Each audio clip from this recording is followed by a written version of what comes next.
Dunque, la livella sarebbe quella cosa che usano i muratori per livellare. Dunque, ogni anno, il 2 novembre, c'è l'usanza per i defunti andare al cimitero.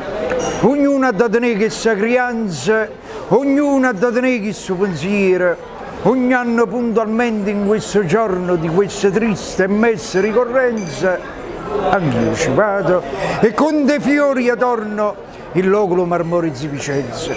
Sana mi è capitata un'avventura, dopo aver compiuto il triste omaggio, Maronna si ci pensa che paura, ma poi facettanami il coraggio. Il fatto è questo, statemi a sentire, si avvicinava l'ora della chiusura, io tomo sto per uscire, buttando un occhio a qualche sepoltura. Qui dorme in pace il nobile marchese, signore di Rovigo e di Belluno, ardimentoso eroe di 1000 imprese, morto l'11 maggio del 31. Lo stemma che la corona un coppa tutto, sotto una croce fatta a lampadina, 3 mazzerose con una lista a lutto, cannelle, cannelotte e salumina.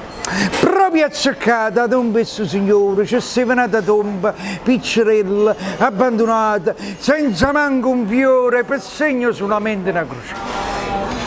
In coppa la croce, appena si leggeva Esposito, Gennaro e Turbino, guardando che appena mi faceva, su morto senza manco una lumina.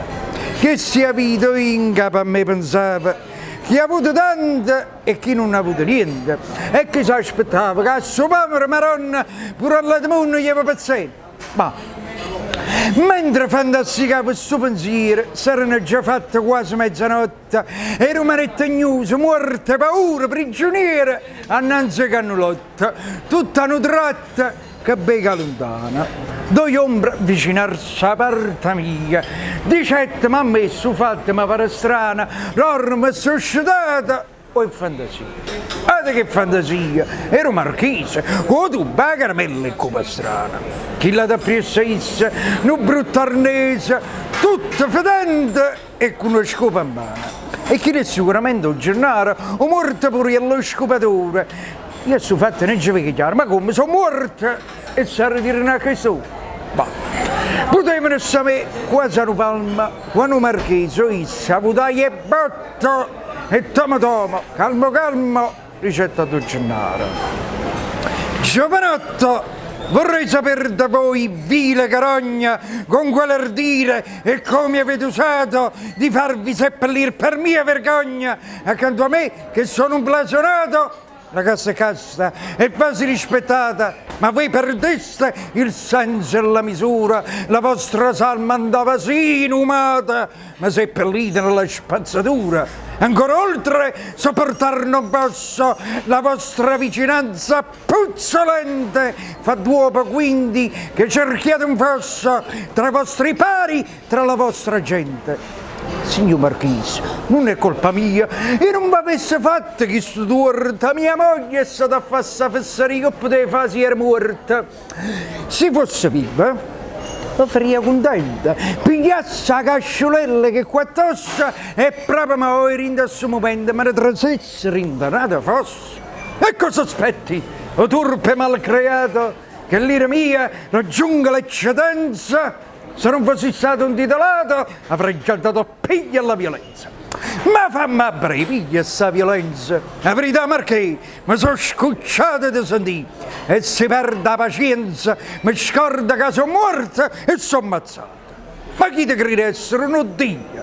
Non puoi sapere che mi siamo tutti quanti uguali, morto sei tu e morto so pure io, che ha dinto con manata e tale qua. Lurita porca! Come ti permetti di paragonarti a me, che ebbi natali nobilissimi, illustrissimi e perfetti, da fare invidia a principi reali?